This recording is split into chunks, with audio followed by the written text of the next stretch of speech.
Time for another board game review, and this time we have the game The Loop.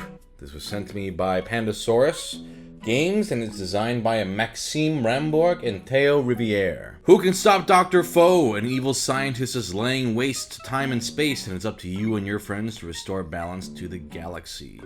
The Loop is a quirky cooperative game where everyone must unite to battle the evil Dr. Faux. In the game, players are temporal agents tasked with gathering powerful artifacts, defying the Doctor's clones, and sabotaging his maniacal machine.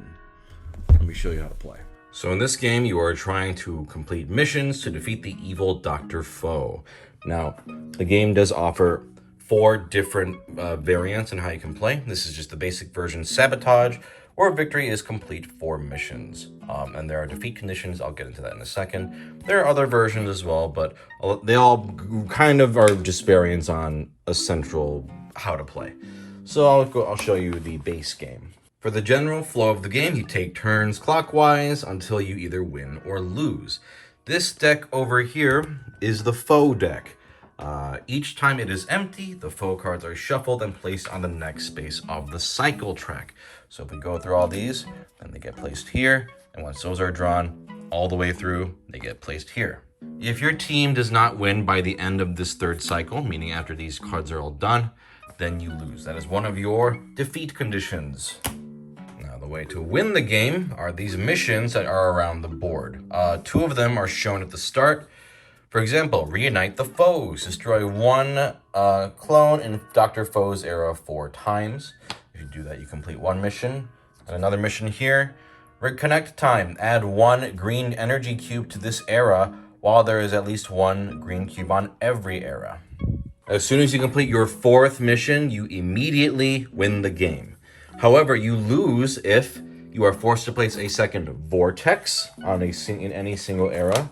Vortexes are these, you'll see what these are later.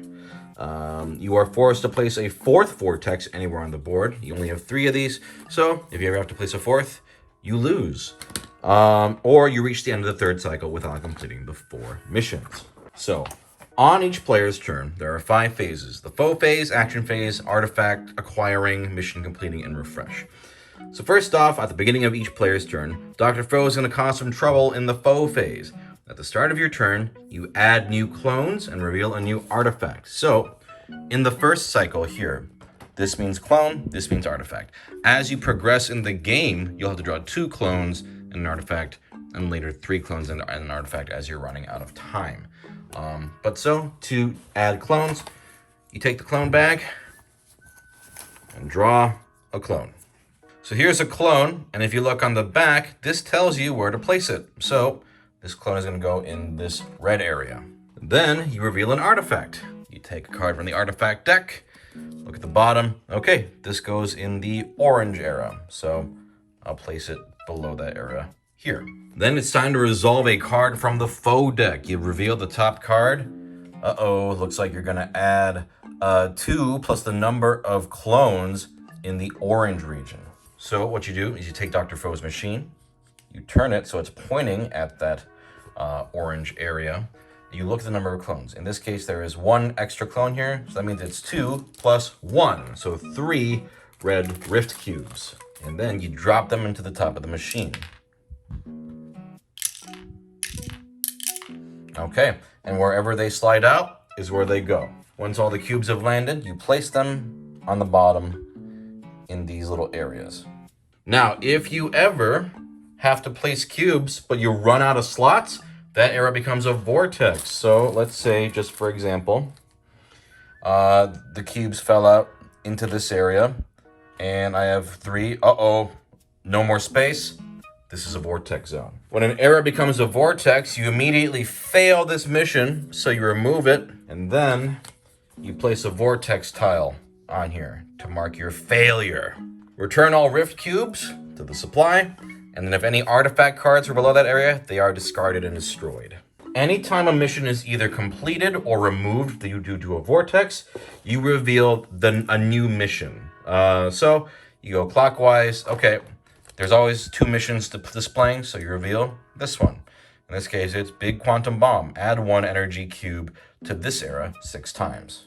Now, once you've done all that, then it's time to do your actions. You can do 3 different actions as many times as you want in any order.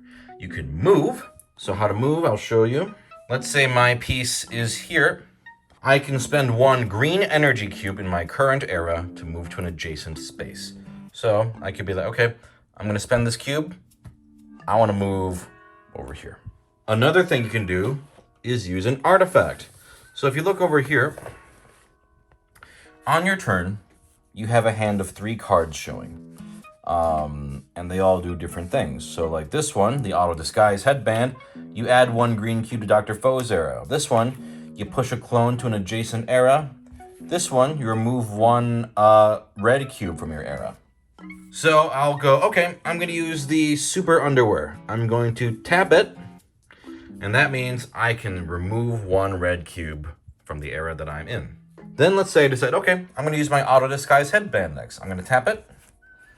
I can add 1 green cube to Dr. Foe's era. This is currently where Dr. Foe's pointing, so put a green cube in there. The third action you can do is probably the coolest, and that's called doing a loop. So let me show you. Let's say I was, let's say I'm on this space here. Okay, up here. I can spend 1 energy cube on the space that I'm on to loop my exhausted cards. So what I can do is I choose one of the icons. In this case, I'll choose the spirally icon. And by spending that green cube, I can, boop, boop, untap all of those cards with that symbol. And that means I can just use them again. So I can add another cube to Dr. Foe's era. I could do this if I wanted, but there's no red cube in that era. But if there was, I could use it again. And that is a loop. The first time you do a loop, it costs 1 energy cube. If you want to do a second loop, it costs 2 green. Third costs 3, and so on, in the same turn. Some artifacts have a black hole. These ones cannot be looped. They are a one-time tap. Now, once per turn, you are allowed a free move to an adjacent era without spending energy. So I can be like, okay, I'm gonna use my free movement to go here.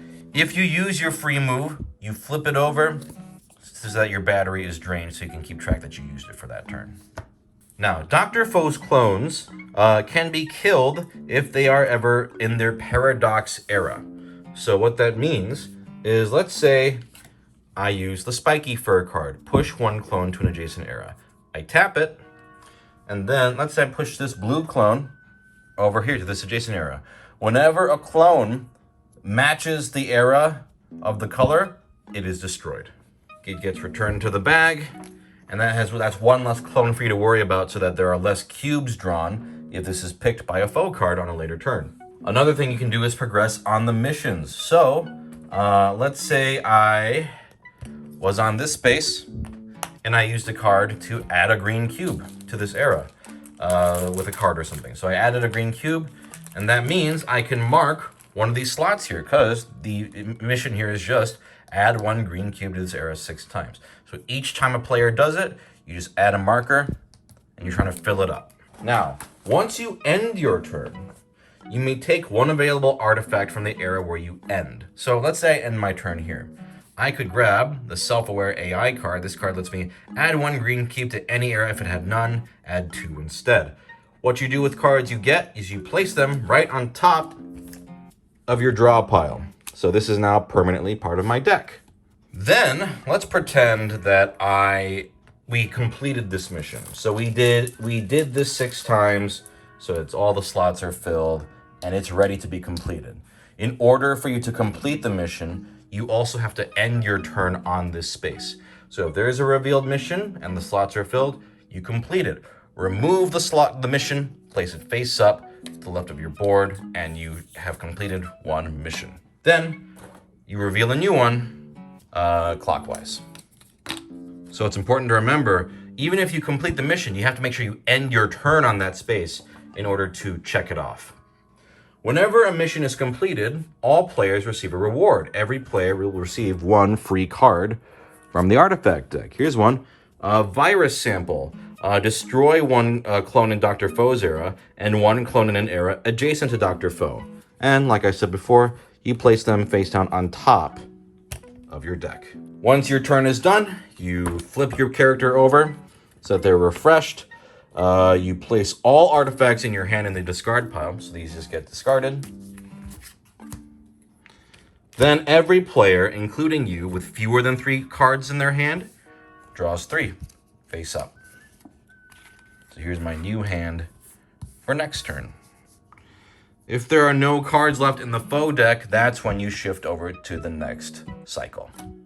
And that's the game. I mean, you're going around, you're playing your cards, potentially looping them. You're trying to destroy clones by matching them in the same eras, and you're trying to not lose based on different conditions. Now, there are different characters you can play as. They all have different perks. Let's go through those. We've got... When you use your free move, you may move to any era. Pretty handy. Time Prowler. During your faux phase, after dropping red cubes into the machine, choose one that was dropped and remove it. Mr. Time. Once per turn during your action phase, you may move another agent one era. V-Girl. Once per turn during your action phase, if you are on the origin era of the last artifact destroyed, you can resolve its ability. You can end your turn on a Mega Vortex. Robo Finisher 404. Starting with the second clone you destroy on your turn, each time you destroy a clone in any era, you can add a green cube or remove a red cube there.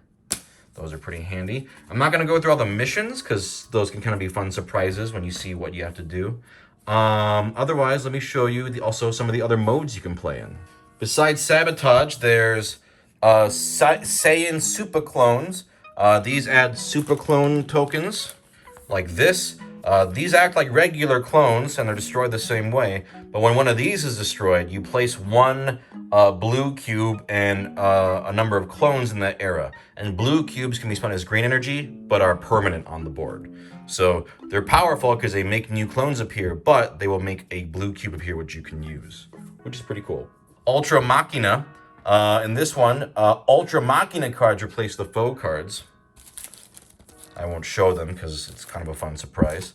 Instead of drawing a faux card, you move one era clockwise and trigger all Ultra Machina cards in that era. At the end of each turn, you reveal 3 cards and end the cycle. Or at the end of times. And then you can, each time you add 1 green cube, place a cube on a Ultra Machina card in that era. When all slots on a card are full, it is destroyed and you drop 1 green cube into the machine. And Laser Centrifuges. Laser Centrifuges are another objective. You have to destroy these as well as completing 4 missions. In different centrifuge eras, wherever they are, you can only use artifacts and do loops that match the symbol on the centrifuge. And if you do a loop in the centrifuge's era, you place a red cube on it, and if there are 3 on it, it gets destroyed. And then you get to place 1 cube on each revealed mission. But otherwise, that's the game. You're going around, destroying clones, completing missions, and trying to use your artifacts the most efficient way while making sure you don't run out of time, or your board doesn't get full of these vortexes. And that's the game. So this was a lot of fun. I think right off the bat, the theme and the art and the character designs and that cube tower, it's all very imaginative and silly. It has this very infectious vibe and kind of sucks you into it. I really enjoy a nice, fun co-op game, and this feels like Pandemic with really fun combo card play. Racing around the board, trying to send clones to their matching zones is pretty addictive, and I love the loop mechanic. It makes you feel like, you know, those great turns in, like, you know, a card game where you feel like a badass where, all right, I untap all these cards and I get to use them again. It's a really fun, satisfying mechanic. Now, I do have a soft spot for the cube tower, but I acknowledge it's got some flaws.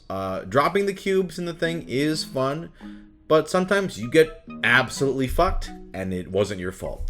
It isn't helped by the fact that the number of cubes you draw is determined by how many clones are in the zone of the main zone, and you draw those clones before you drop the cubes. So, even if you do an amazing job clearing out the zones of clones, you might just happen on the next turn, oh, I drew these clones, they go here, I drop the cubes, death.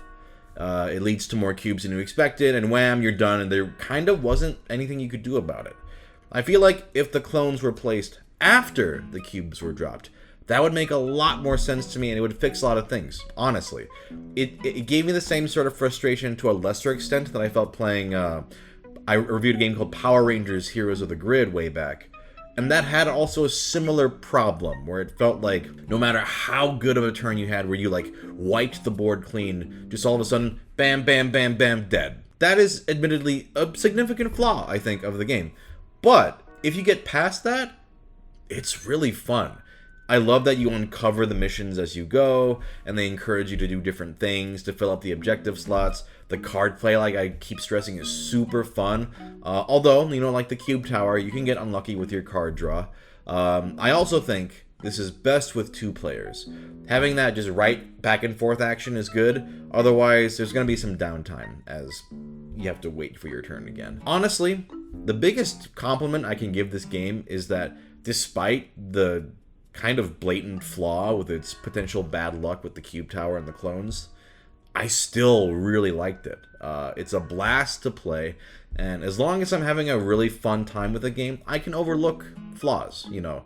It's like, it's this balancing scale of like, is it worth it to me? And in this case, yes, I think this game is really fun, worth playing, even if there are some goofier, less balanced aspects of the luck involved. Still a great game.